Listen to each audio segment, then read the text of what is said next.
thing here about Virgil, who also had a monster hose. And, you know, and of course it's stereotypical that the black guy's got a big hose, but Virgil had like a 9.5 hose.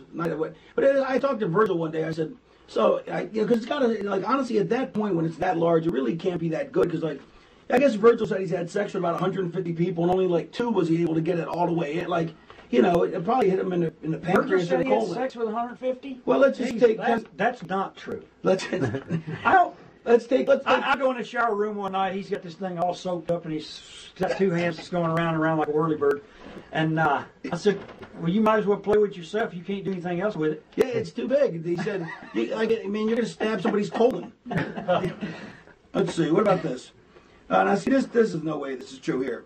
That they had to break Brody's legs to put him in an expensive Puerto Rican casket. That's just mean right there. No, it's not. All right.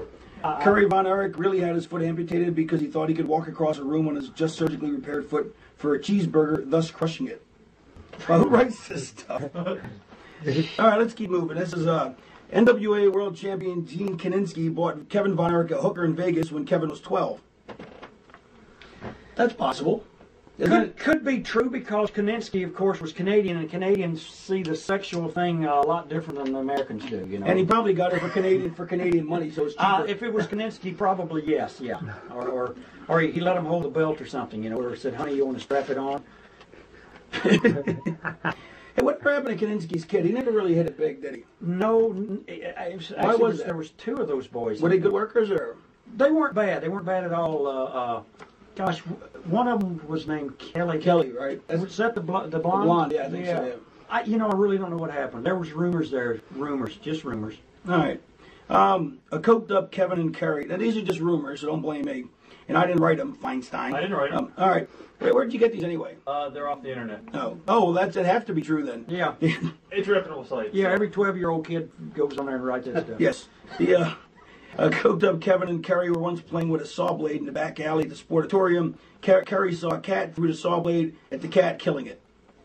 Could be true. Because Kerry does have good aim because he was a shot putter, right? Or a discus thrower? He couldn't read a cue card, though. Oh, well.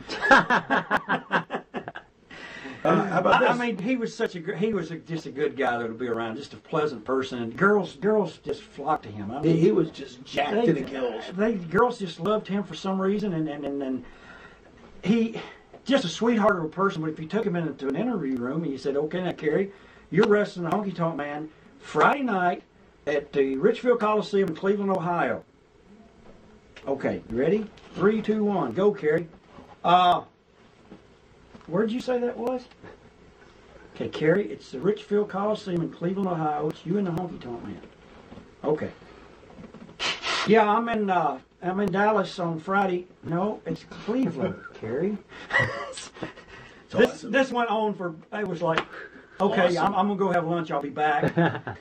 That's awesome. But the guy got over. People loved him. They just flocked to him. Well, he was a good-looking guy with that great build, and he had the build before. I mean, the really good build for anybody else. His first brother that passed away in Japan was built like that, nice body on. You know, what I was always interesting wasn't like the betting line that Kevin would be the first one to go, and he's the one who outlived everybody. Yeah, it's unusual. I mean, gosh, what makes people do that? I don't know. Yeah, I guess they're finding out now with this football player from down your way, Philadelphia, that too many concussions make you commit suicide. I can see that. Well, so do you think Brett's in trouble? All right, how about this? Kerry Von Erich sees a cat in the All Japan locker room and decides to put the iron claw on it, killing the poor kitty. No, I don't believe that. Steve Lombardi is. I do believe this, though.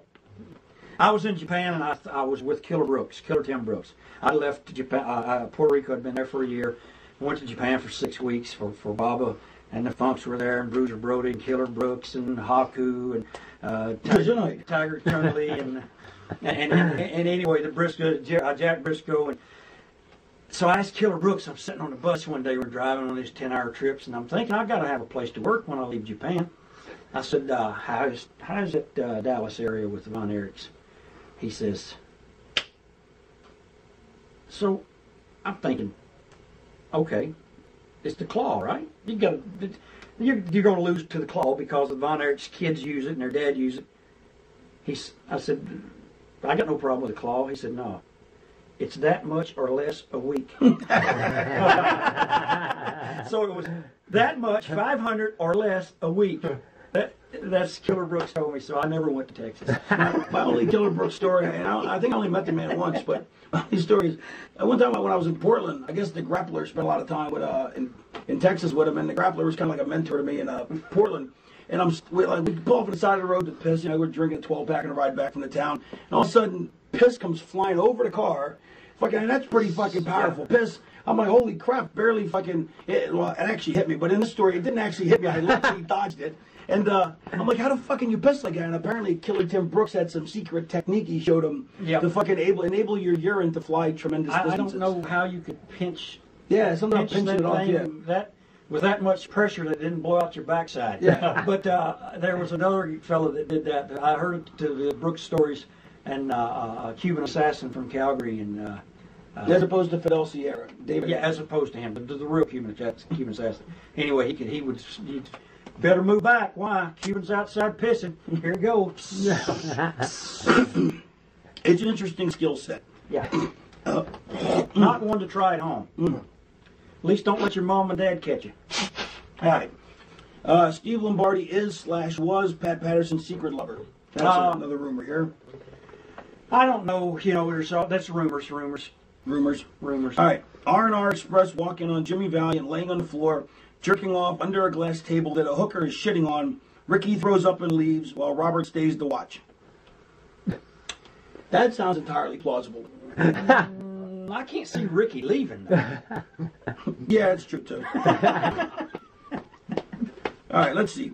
Bruce Hart, let's see. I'm Bruce reading Hart, as we go. He did it. Yeah. This one I'm not even going to ask, because the Bruce Hart one, because that's just looking for someone to shave your eyebrows out of the blue. So I'll leave that one alone.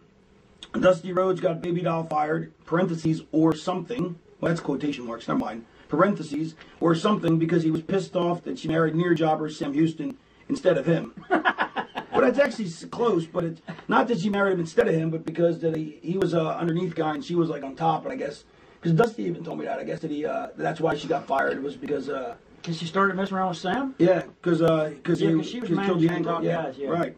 Because back in the day, see now like the girls come in and they start blowing all the underneath guys. Back in the day, you only fuck the top guys. The business is completely changed. Yeah, it's really changed. The girls actually get into wrestling now to be wrestlers instead of getting in wrestling to be with the boys. Yeah, but they're still with the boys, but now they're with underneath guys. I want to be a wrestler. What? The girls got into business to be with the wrestlers, not to be a wrestler. Jimmy Snuka killed his girlfriend and played the innocent savage in front of the police while Vince did the talking. Never proven. Yeah, that's kind of Raven. She jumped off the balcony from 10 stories up. Yeah, Snuka was a great guy. Raven got caught in a hotel room with Becky Bayless at age 14, and Becky slept with Joel Gertner and his wife. Yes, I did get caught in a hotel room with her, but I did nothing with her because she was underage. And the cops took me to jail, interrogated me, and they let me go instantly because they knew I didn't do it. So there. Thank God I didn't do it too. I was like, you did work for Lawler. Yes, exactly. No, there was actually two girls. There was actually two girls, and then one was the 14-year-old. You did break in the Memphis territory. Well, I fooled around with the one who was of age. Oh, there was a little hard bar on my shoulder going. Like, I was with one girl who was of age, and the other one's going. The hard bars on the shoulder going. Not with the 14-year-old. I wake up naked in the room, right? That never stopped those boys from Memphis. Well, luckily it stopped me. Even Jerry Lewis. Yeah. Well, let me say, so I wake up naked. I'm in a room, and the other girls left, and so it's just me and the 14-year-old. The cops bang, bang, bang, open the door. They come in, cart me off in cuffs. And Mikey Whipwright's like, Paulie, Raven's been arrested. Bang, bang. Why would they do that? See, I don't understand it, because Elvis had a 14-year-old living over at Graceland. She was in 9th grade. Yeah, but she was a good speller. She had good grades. Well, hey, at least this way I'm not just burying everybody else, so I buried myself. You really were in Memphis. Yes. It's Hotel California. You can check it out, but you can't ever leave. Rip Rogers pulled Barry Windham's keys out of a commode filled with shit and Jack Daniels after a particularly hard night of partying with his bare hands. Yeah, absolutely. Rip would probably do that for somebody, but for $5. But yeah, but Rip wasn't drinking. I can promise you that. No, I think after Barry's drinking. Oh well, yeah. And Barry was known for his spray shits too. Let's see. At an indie show, let's see. Rip really never did nothing for free, did he? No, he was thrifty. So was Colonel De Beers. Colonel De Beers was very thrifty too. But he'll tell you that. He was proud of it.